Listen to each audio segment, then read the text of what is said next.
Yan class, may accommodate tayong bagong classmate nyo ngayon. Kasi na-dissolve yung philosophy class sa department nila.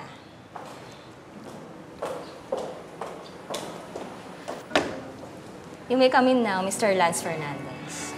Thank you po.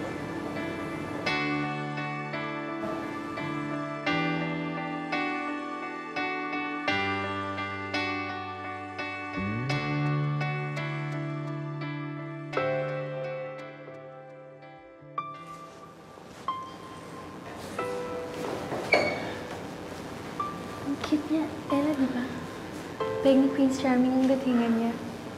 Since maraming absence sa inyo last meeting, ngayon natin i-resume ang pag-group ko sa inyo into two para sa magiging project nyo. Let us begin with Cheryl Miraz and Errol Belen, Cathy Mandani, and Gwen Perez. Last but not the least, Ella Layar and Lance Fernandez.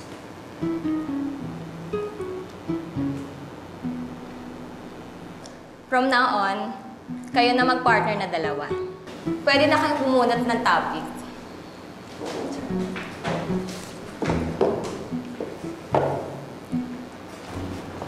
Miss, ikaw na lang yung bumunot. Okay lang sa akin kahit ano yung topic na mabunot mo. Ikaw na lang. Kahit ano, okay lang din sa akin. Okay lang. Diba ladies first? Ikaw na lang. Sige na, I insist. Eh, Lance, kasi hindi niya kaya ni Ella pumunta sa front. Kasi...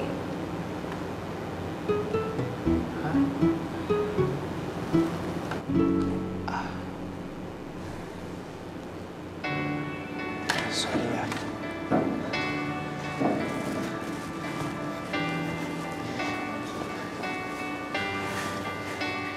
In fairness, may pagka-gentleman naman pala ang Prince Charming.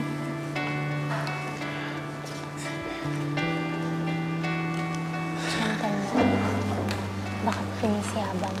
Bagamat nakaramdam ng pagkainis si Ella sa bago niyang kaklaseng si Lance, mapipilitan na rin si Ella na makipagpalitan ng contact number at social media profile kay Lance para makapag-usap sila tungkol sa kanilang school project. Nang gabi ring iyon, ay nakatanggap agad si Ella ng sunod-sunod na text message mula kay Lance. Pwisit. Di lang pala Prince Yabang tong Lance na to no? Prince kulit din. Ay, teka nga pala. Yan. Tingnan ko lang kung makapangulit ka pa sa akin.